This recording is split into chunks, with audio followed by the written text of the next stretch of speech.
Hello and welcome back to Bull Banter, and we've got a bit of a special one here today. We have an interview with one of the many up-and-coming young talents for not Macarthur, but I'd say the A-League in general here. He's delivered physical and composed performances in his first season for us as a striker for the Bulls, and it's none other than Michael Ruhs. How are you going, mate? I'm good. How are you guys? Yeah, really grateful to have you on, man. Thanks for jumping on to Bull Banter. Thanks Daniel, for you want to having take me. the first question? Yeah, so we'll start things off here. Just a bit about your background, I suppose, and where did you play your junior football, and what was your pathway into NPL and then obviously the A-League now? Yeah, so I started playing football when I was 3 years old. Played for Liverpool Olympic, just a club down the road from me here. That's where I started my junior football. And then from there, I went to Marconi, which was my first SAP stint, you could say. And from there, I went into the NPL with Sydney United, where I spent 7 years there, got myself a run into the first team. And from there, obviously the coach, Ante Milicic, saw me progressing well and playing well in that first team. So we had a couple of talks, a couple of meetings together, and I ended up signing with Macarthur Bulls. So that was my pathway really to the A-League. Yeah, so I guess asking a little bit more about your junior days. Did you always play as striker, or like starting off, did you just do what most kids do, play everywhere and then eventually fit into it? Or was it something that you came across a bit later in your career?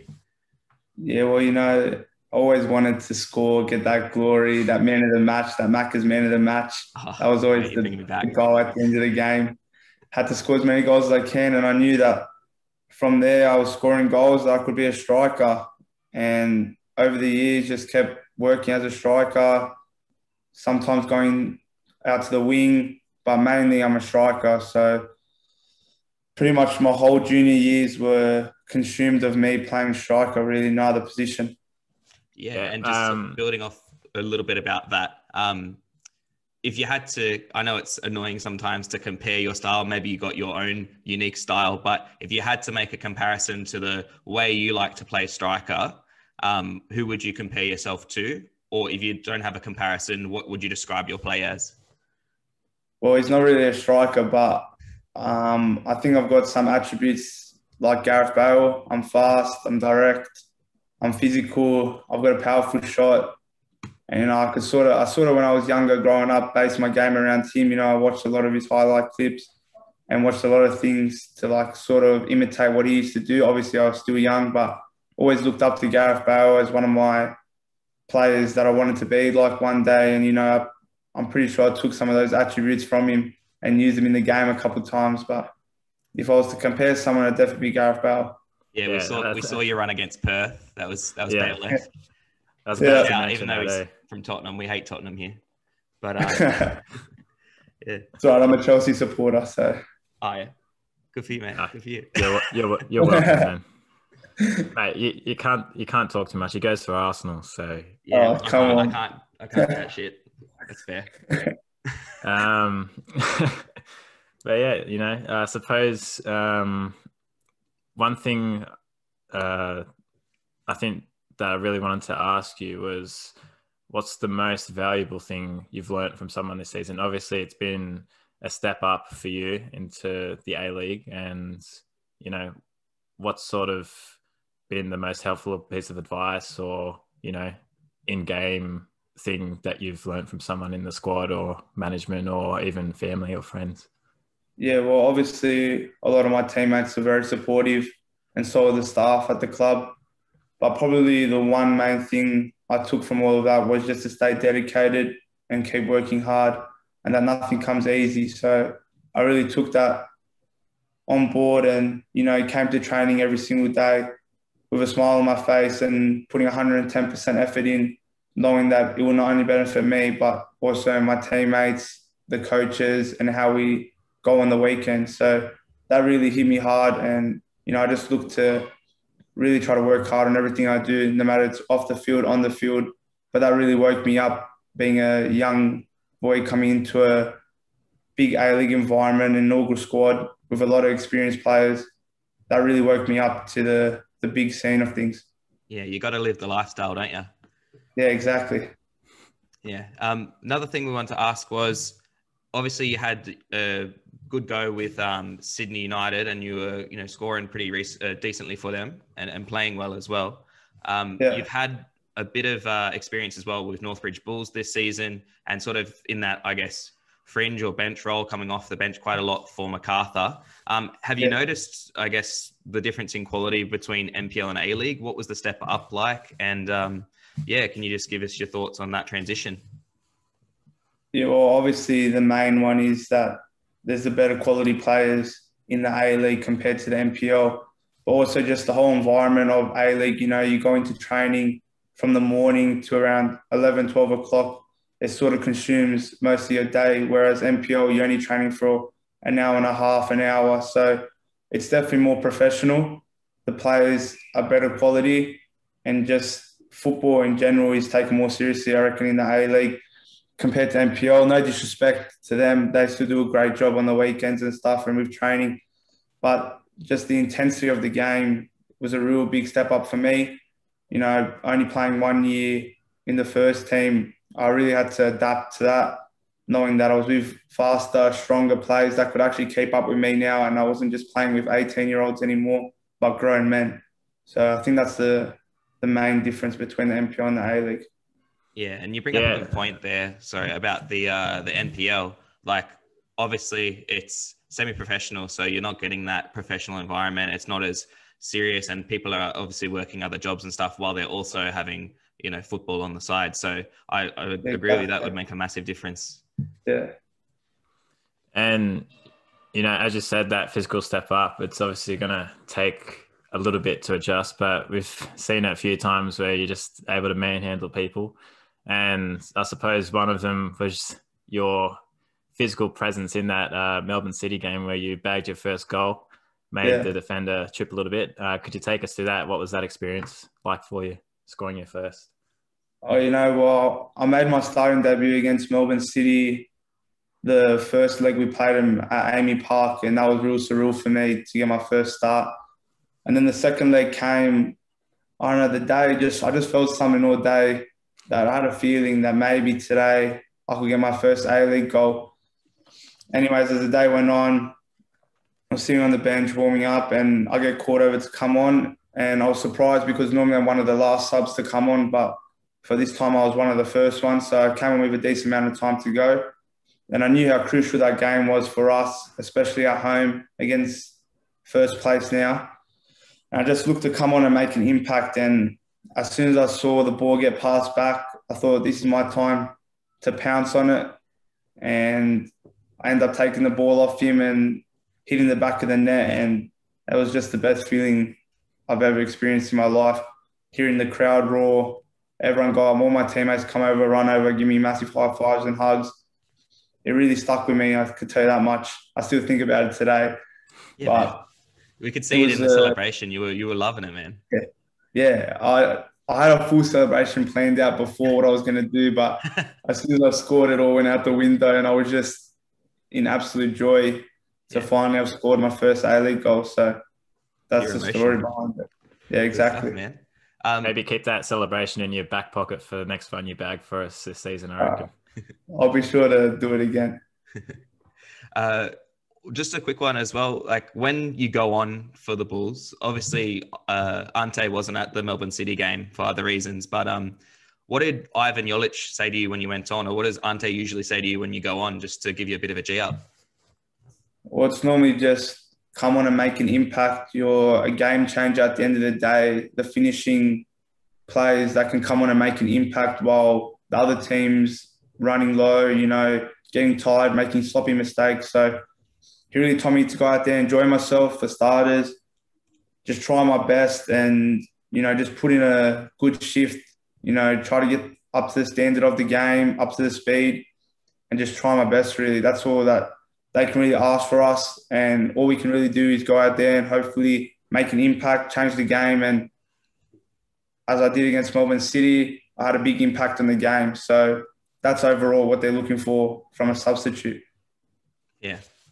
So looking a little bit forward now in your career, I know we want you to stay at the Bulls for as long as possible and score all your career goals with the Bulls. But, thinking realistically about the football landscape, what are your ambitions long-term in football, and what's one major goal that you'd like to achieve over your career? Well, I'd have to say one major goal that I'd like to achieve would be to play in Europe. That's probably undeniably the one thing that all kids from Australia especially want to dream about, is to just go play in Europe, play in the big scenes, the big stadiums, the big lights and the big competitions. But yeah, that's probably the major goal. Potentially a move to Chelsea. I don't know how that will work, but hey, that's Sam always Kerr's a done it, dream. mate. You can follow in her footsteps. Yeah, exactly. So anything's possible at the end of the day. Maybe you can bag more than Werner. I think you can put more away than him with some of the chances he got this season, I reckon. But yeah, I reckon I can score some of the open goals he missed. But yeah. Just there to tap him in, mate. Oh, exactly. Good stuff. Any others than Chelsea? Because, Premier League, I mean, we've seen it happen. Matt Ryan went to Arsenal, his boyhood club. So, it's not out of the realm of possibility. But if someone else came knocking, would you go with them? Really, if I'm being honest, probably anywhere in Europe.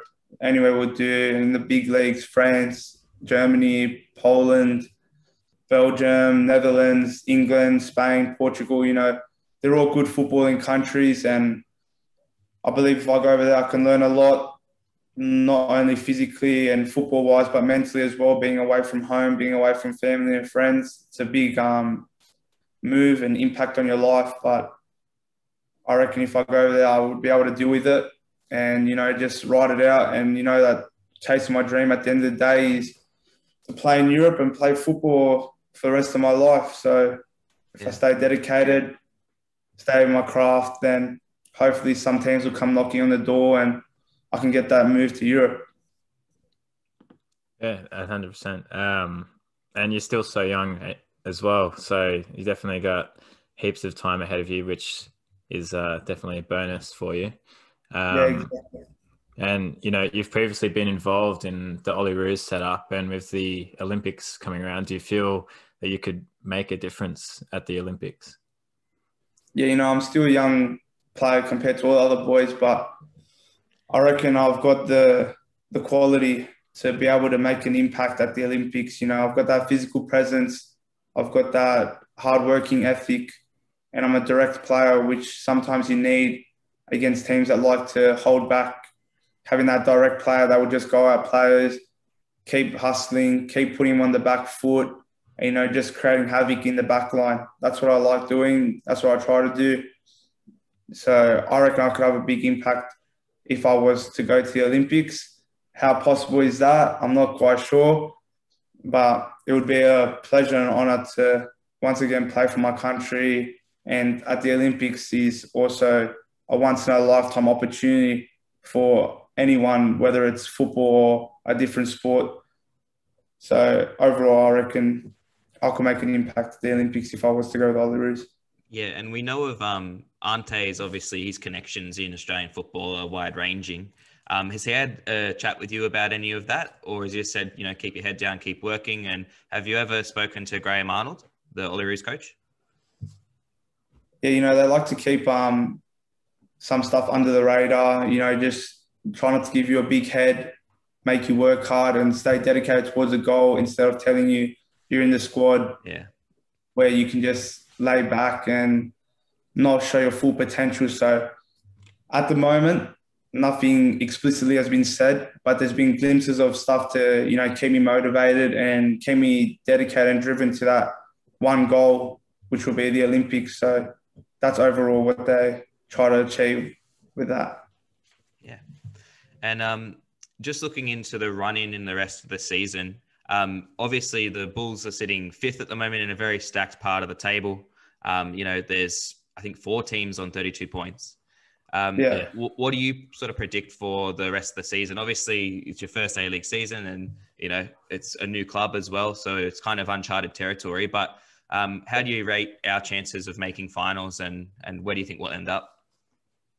Yeah, I have full confidence that we'll be able to make the top 6, potentially even the top 4. But we've got a good couple of games ahead of us. We've got Melbourne, Perth, Wellington, Western United. So they're all good opponents. But I believe that if we stay focused on one game at a time and, try to pick up 3 points, then I reckon we'll be in a good shot to even push for top 4.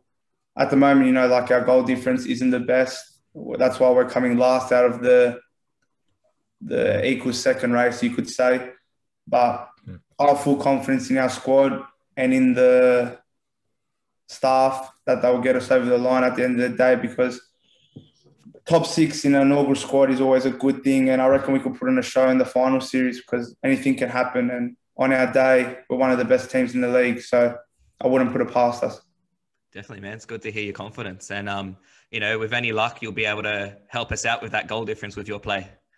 Michael Ruhs, thank you so much for joining Bull Banter. No worries. Thank you very much, guys. Thank you. Cheers, mate. Catch you later. Appreciate it. Well, that was a good little chat with Michael Ruhs, an upcoming striker, and I'm sure we're going to see much more from him in the future. But here in Bull Banter, we've got a little bit more to talk about. We're going to review the 0-0 Perth versus... 0-0 thriller. I wouldn't say that. There's a reason why this episode is late. There wasn't much to talk about in this game. So, basically it looked to me, Daniel, like Milicic was going to Perth just with the intention of getting a point. We had Jovanovic and Suznia missing from the squad due to injury and suspension. So, it just looked like Milicic didn't want to risk too much. He just went with as conservative of a lineup as he could. And a few of the youngsters were out there, put themselves in for a good performance, but it certainly wasn't an attacking lineup. What did you make of the game? Yeah, I think you just got to play the cards you dealt, really.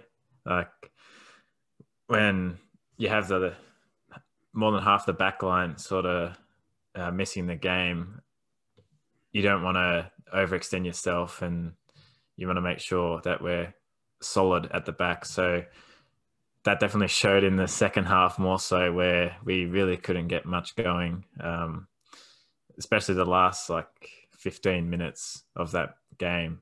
We were just sitting back, everyone back behind the ball just to make sure we didn't concede. And, it could have happened very early on without probably Federici's best performance of the season. He showed up where it counts. He shows up every week, but it really counted this week because Perth had us under the pump quite a few times, but they just couldn't find the back of the net. Yeah, he just keeps astounding us. I know we sing his praises every single week on this program, but he just pulls out these magical 1v1 saves and makes it look like it's nothing. He's pretty unstoppable. If I was a striker and I had the ability to go driving at the keeper, I'd probably pull up and try and have a shot instead, because once you get within a certain range of Federici, he just destroys you. He just shuts you down, plays the mind games. We've seen it almost every game. And we've joked about before how the back line just trusts him that much they don't bother chasing. He's a real talent, and I hope he can pass it on to Nick Suman. Oh yeah, 100%. He's got to pass on that whatever magic he has in his gloves. But I think this season he's easily won us at least 12 points that could have slipped, whether it was losing the game full stop, or he saved us a draw, or kept us at 3 points. He's been immense for us this season. And the last 2 games especially, it's been clear how important he is to our team, because we've had 2 not quite dire performances, if we're being honest. And he's just shown up and saved our ass time and time again. So yeah, it's interesting. I don't know what's going on, if it's a bit of fatigue over the season, it's certain personnel not being in the right spot because of suspensions, or just a little niggle here, an injury, whatever. But we seem to lack a bit of cohesion, and especially when we're playing away and looking defensive, we look awful. We can't get any possession of the ball. We can't influence our game onto the other team. And it's a bit haphazard. It's casting your mind back to that really traumatic loss against Melbourne City, where they could have wiped the floor with us with several more goals, but it ended up only being 3-1. Yeah. So yeah, it's tough watching sometimes, but you can tell that Milicic is going like strategically. Okay, we get a point here, and it's a good like hard fought point, and then we can focus on, you know, next game we've got more people back, or next game we're at home, we can sort of let the freedom of our play happen a bit more. But I think over the 90 minutes, and it's probably to do with the fact that we're a new side, and it's not in our culture either, like to sit back for 90 minutes in the way that, you know, a parking the bus like a Stoke would do, or Chelsea under Mourinho would do. It's not like us to do that. And so we invite the pressure across 90 minutes.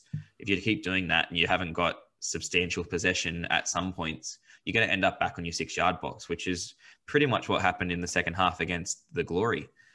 There's a few more other things we can talk about, but just to jump forward to that, like, Perth really made us work for that point. And I think going into the match, we would have been thinking as Bulls fans, this is 3 points, or this needs to be 3 points. This is a very possible win, looking at the Glory's position on the table. But you take into account they're playing much earlier in the day. I think it was like a 3 p.m. kickoff over here. So over there, it would have been, I think, even earlier. It looked really hot as well. Really hot over in WA. And yeah, just a bit of a strange game. Very slow pace. You would have thought that would suit us, but we set up very differently to how we normally would. And yeah, I think you can, at the end of it, at the end of the 90, say that it was a good, well fought point. And then that carries on sort of, you know, our momentum. We're not winning, yes, but we weren't losing. It wasn't like a shock to the system, like, oh, why are we losing to someone below us? We kept our momentum and we were able to turn it into something the week after. But let's just go back through that second half of the Perth Glory match, because there were some moments that our players stood out in, even though it was very slow going. Yeah, you know, Perth started the second half very strong, and we just sort of, we were a shadow of ourselves, as you said. Whether or not that was the game plan going into it with the limited squad and, you know, a few guest appearances with, you know, the likes of Golek, who sent, I think, shivers down every Bulls fan's spine when he tried to turn his man on the edge of our own box. He had a moment. And, I mean, he has one every game and you're just waiting for it. And, you know, he has that trademark turn, and it's weird for a centre-back to have some sort of trademark skill move. But I guess Fornaroli, who dispossessed him, must have been watching a bit of footage, because, you know, it wasn't on. He tried to drive through after doing a quick turn, and it just went into this space right in the middle, just outside the box. Worst place to get dispossessed. No one really behind him. And to his credit, Jake McGing got in there and got in the way to block the shot. But man, that's scary. It's one of the things that I guess you come to expect when you've got the likes of Sluznia and Jovanovic out. It's just, there's going to be mistakes happening from people who aren't starters. Yeah, and, you know, as Perth sort of came into the game a bit more and looked a bit more assertive, we sort of just shut up shop and we went away from our usual game of trying to find feet out from the back. You know, it turned into a counter-attacking game. There was about 4 or 5 different times where the ball would just flip out to one of our centre mids, and then we'd find Ruhs just up there. It'd still have 3 defenders on him, but no Bulls player supporting him at all. And, you know, to his credit, a few times he managed to get through somehow, just running at 3 Glory defenders. And it just wasn't the identity that we're used to, you know, kind of the antithesis of how we sort of usually play. Yeah, and it can work for us. Like, we adopted that style a bit against Sydney FC when we played them at home, and it nearly paid dividends. You would have said in the second half we played stronger despite the fact that we only had the 10 men. But I think Glory is the type of side that they won't push themselves all the way up like Sydney will into the opposition's half to maintain that possession. And so when we do hit them on the counter, they've got numbers back, and it looks like our striker gets outnumbered every single time. And, you know, even still, we had our chance to win it. There was a heart and mouth moment at the end in the 89th minute. Ruhs, as you said, he made those runs where it looks like, you know, there's 3 around him and everyone's saying, oh, surely his next touch he loses it. Surely his next touch he loses it. But he's just got that surprising burst of pace and that combination of power that, maybe some older players who are against him underestimate him, because he made them look foolish at some stages. And he won us a corner after running the length of the field pretty much. And from that corner, Milligan, if not for an unfortunate deflection off the back of a Perth Glory player and sending it straight into the Liam Reddy's gloves, it could have been a goal there that would have just been 3 amazing points for us at the end of a really dire game. Yeah, we almost stole it at the end there. It definitely would have been undeserved 3 points out of that one. But, it's just comes down to those little few centimeters, and we're leaving Perth with 3 points. But you would say we've done well to hold on to a point there, considering how we played. Yeah, and it's interesting to think too, like if that had gone in, we're up in second clear of all the other teams by a few points. So, it's interesting how it goes. It's all luck, and it's a game of centimeters and percentages. And it would have been amazing to have that luck there. But I think, if we're confident in ourselves, we play well, we might save that luck for the finals, and who knows what can happen. Yeah, and moving on to the victory game, it was clear as day how different we play when Susayeta's in the squad, because he does so much for us in terms of his movement, and he got in behind the victory backline so many times. He was working well with Lachie Rose, and you just think if we had him available for that Perth game, I think we'd definitely leave there with 3 points. But he's just that dynamic kind of winger who can drift inside, who can pop up in unexpected places where the opposition defense doesn't know, oh, do you have him? Do I have him? And they don't know how to deal with him. I don't know if it's coached. Like, I don't know if Milicic just says, do what you want and just make stuff happen, or if Susayeta says, hold on, I'm in Australia, I'm on a holiday here, I can do what I like. But either way, it works for us, because he pops up, especially when Benyat's on the field. Benyat just has almost this sixth sense. He just knows how to find him in space, and he creates havoc for opposition defenses. And I think when they're on the field together, Benyat sort of gets into a second gear. He looks much more lively just because he knows if he's in trouble, he can just ping one right at Susayeta and he'll control it. And they sort of always know where each other are. He put him through a handful of times, and I think Benyat got 2 assists that game. So he's done well for himself there. Yeah. I think it tells on the face of Benyat. He's sort of he's got this body language that he's a little bit frustrated when Susayeta's not there.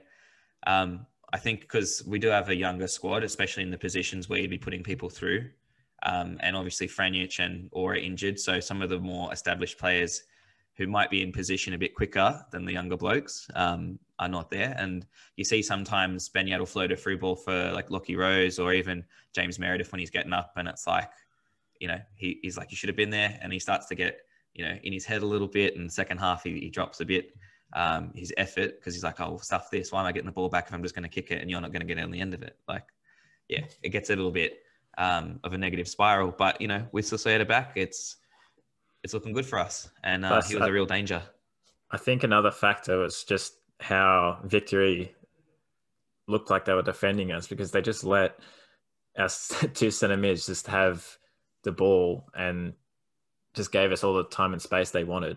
Yeah, there's pretty much no point in analysing how Victory play, because they're just basket cases. Like Jacob Butterfield, laziest player in the A-League, has a cannon and can, hit him from anywhere. But man, he doesn't get up past a jog the whole game. And he just let our midfield have it, especially in the first half. It was easy for us to do what we wanted. And especially in that first 15 minutes, we were just peppering the Melbourne Victory 18-yard box. Yeah, because Jested sort of just splits the centre backs, and then the rest of the Victory side just fold all the way back to sort of cramp our attacking third. So then Bennett and who else was in centre mid for us that game? Was it Martis? Yeah. And if they're able to get on the ball, they become more comfortable and get more involved in the game. So I think that's probably why we saw a good performance out of the likes of Benyat. But what do you make of the call that Milligan made at halftime about Rudy Jested being the worst striker that Melbourne Victory has ever had? Well, I think it was spot on because he could have scored 3, but here we are. I don't know. It's just Melbourne Victory at this point in time. Bit cheeky from Milligan, but yeah. I mean, apart from one decent header where he flicked it on for Campsova, can you say he really did that much? I mean, Milligan looks a bit justified, and it'll be an interesting battle to see how they go on Friday night when they're marking up against each other again. Yeah, but we have to say, I hope they have the footy post set up at Campbelltown Stadium because Jested will be scoring 2 points every time. Fucking hell. That's good. I like that banter. But no, for 1-0 against us, we fell victim to a pretty crappy way to concede. If you're being really critical, you could have said that Lockie Rose should have tracked back, but Campsova was just, he had all the space and all the time. I don't know why we pushed all the way over to the left-hand side of the field. Even Milligan was sucked in quite a bit. So then McGing had to come over to actually contest the header. And then Campsova was just... We got sucked across and, that crossfield ball, all it takes is one good flick on and Campsova was in. And to his credit, he slotted it expertly. In previous occasions, Elvis has got a bit gun shy in front of goal. So, good for him. But we weren't held down for that long because later on in that half, not too long after, Banyat pressed really well after having a through ball that didn't go quite all the way through. Won it back off Brimmer deep in the Victory half. And then he slips Susaeta in who, he popped up in a random place as well. He's playing out on the wing. All of a sudden he's in the middle and then he drags out wide. And it just happened so quickly. It was like, clicking your fingers and it's in the back of the net. We know that it was a bit of an odd goal, a bit of luck involved as well with the deflection off the defender, but Susaeta had to be there. He had to take the shot and Victory afforded him just so much space. Like it's almost criminal. Yeah. I think 3 of his goals this season have been from that angle where you don't think it's going to get a shot off and then it somehow sneaks in. But yeah, you can't let him have that much time. And, the entire game, almost that pocket in behind their left and right back, it was just free for Susaeta to sort of invert a run inside. He was linking up a lot with Lockie Rose in the first half especially. But yeah, you got to take the shot, otherwise you're not going to score. And, we'll take it. It's a bit of a lucky one, but... And Victory, to their credit, they had their chances. They pulled some sort of plays together in especially the latest part of the game, especially after we went up 2-1. And just on that, congratulations, James Meredith, getting your first goal for the Bulls. Good that you were able to get us 3 points. But we really lack the psychology, I think.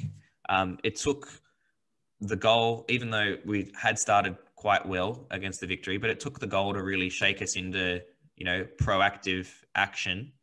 We go back to 1-1 and then we're in this positive mode. We're pushing. And then we go up 2-1 and it's like, all right, shut up shop. We're done playing.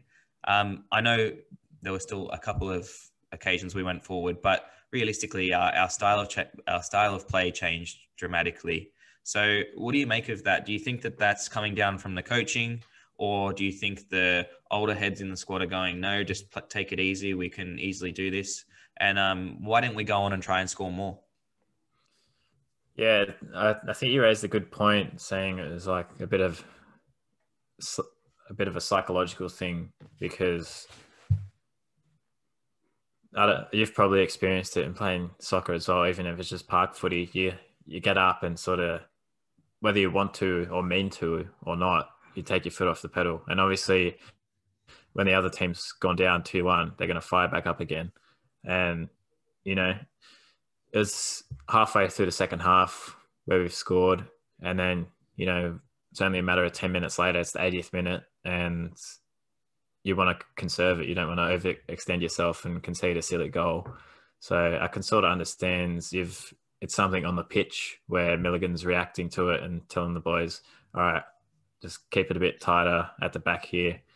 You know, I think Ruhs went on as like a right wing back, and to his credit, he was getting forward when he could, but he had to play a bit more of a disciplined game, I think, because we were sort of conserving that 2-1 lead. How do you see it? Yeah, I think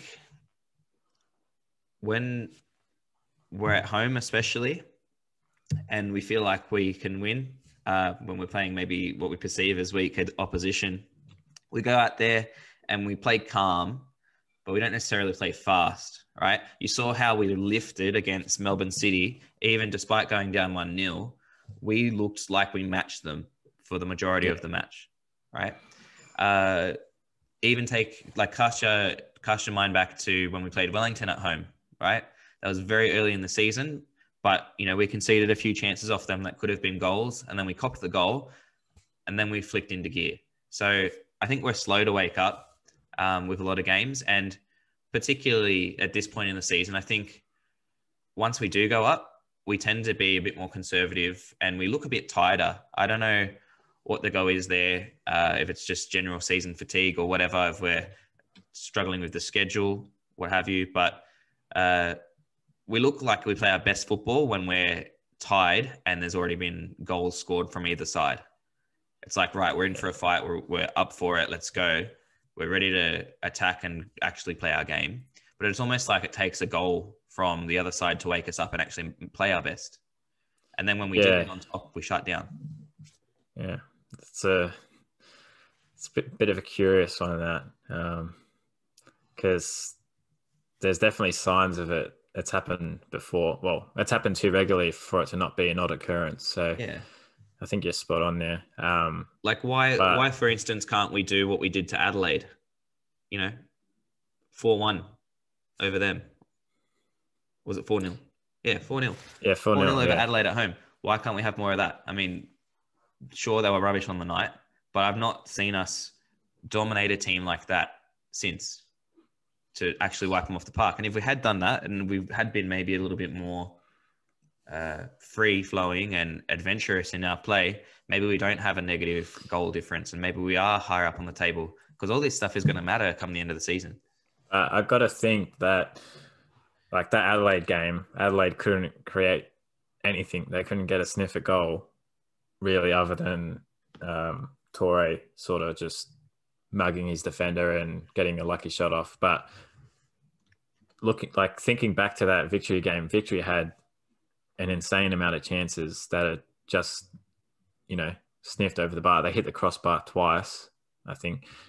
Federici made, might be the Perth game I'm thinking of now, but Federici started to make a lot of saves. And when you're under the pump like that, it's going to have an effect on how the side's playing, and it ruins I think it would ruin their rhythm when you're conceding these chances. Cruz had he had that one popped over the top and he sort of just tripped over his own feet. Like that could have easily evened things up. And I think when you're just under the pump like that, it just throws us out of our rhythm, and then sort of, get goosebumps and the nerves come through. Yeah. And you're thinking, I don't want to risk losing the ball here. So then you're just playing panic, Yeah, and it's something I see as well when I look at the highlights and the results from Northbridge Bulls as well. I don't know if it's something that maybe it's the way we're training, maybe something psychological is going on, or just we're setting such high standards for ourselves that some of the younger lads especially are going, don't fuck it up. Like, I've got to be on it here. And maybe they're playing with a bit of panic, and it could be... I think we probably saw a bit of that from Holman on the weekend because, he looked a little off the pace in the victory game when he came on, and sort of everything he tried sort of didn't work. And, usually would think, oh, yeah, he can easily beat this guy, but then sort of like trip over his own feet sort of thing, or just didn't have a good first touch on the ball, whether that was just the energy that Victory had. But I don't think they were really that more dominant than us or like physical than us. So, yeah. I think it's just one of the things with the young lads, they just have off games, and, that consistency takes time to build as a professional. Plus, there's some big boys in that Melbourne Victory lineup, and Holman, I'm not, slagging the guy, but he's only young still, and he's still probably got to get on the weights a bit. I've seen him a few times get pushed off the ball when it's come into his feet, especially facing back towards our own goal. The midfielders that he's up against honestly like pounce on him, and straight on his first touch. And sometimes it's like it's very difficult for him to maintain possession there. He doesn't do the easy stuff all the time. He's often trying to beat his player or do something a little bit fancier than he needs to in a dangerous spot like the middle of midfield. And then all of a sudden it's an attack for the opposition. So he's got to work on that a little bit. But in saying that, he's also shown us what he can do. And I'm sure with just a bit more experience and knowing when to turn it on and when to do it, to keep it simple, he'll be much better for us. Yeah, I'm pretty sure that defenders in the league would now know not to afford him too much space, because we've seen what he's been able to do, where he's just screaming down the sideline, beating 2 or 3. Yeah. So pretty much if he's allowed to turn, like, that's what we want. But when he's got his back to the goal we're attacking, that's when it's trouble for us. Yeah. But anyway, we've got a big game, very important game this Friday at Campbelltown Stadium.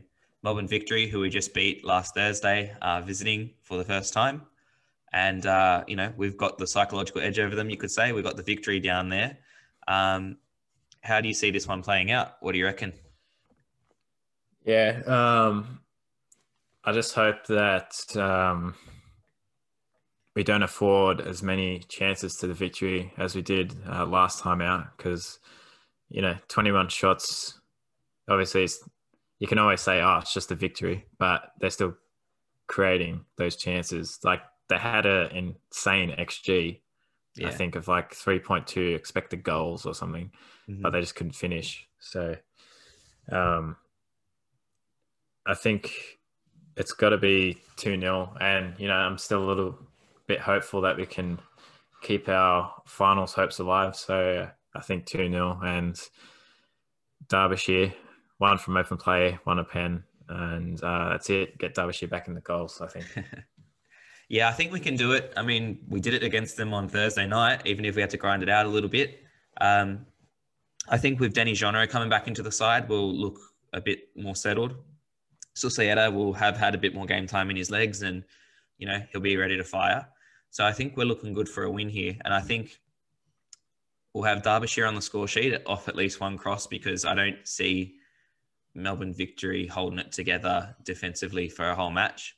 I think someone of the likes of a Susaeta, Benyat, or Jean-Ro, or even Puyo could drive in from that midfield. They're not going to get picked up and they'll score. And the third goal, sure, why not? Let's just have Lockie Rose crossing it in, but slightly mishitting it, and then it goes over the keeper's head and into the goal. Oh, mate, that's just... the comments are going to be out under that goal when it gets uploaded on Facebook or wherever. Oh, peak A-League. But could happen. But I think we're in for a 3-0 victory is what I'm saying. Yeah. And it doesn't matter how it happens. I'm stoked. I'm just keen for football to come back to Campbelltown and, get out there and support the boys. It's a must win, and this could really boost our season, especially if some other results go our way. We're so tight in that battle for second on 32 points that this could really make or break how things go for the rest of the season. So we just got to get the job done, and then we can look on. Yeah, and that game, of course, 7 p.m. kickoff, Campbelltown Stadium. Get down there and be sure to follow us on all our socials, Facebook and Instagram at Bull Banter. I think we're probably definitely going to hit 100 followers on Instagram after this one goes out. So good job. Tell your friends. Any last words from you, Blake? Yeah, just keep pumping the socials, share us around. If you love Michael Ruhs, then just go follow our page. Yeah, thank you for listening to Bull Banter, and go you Bulls.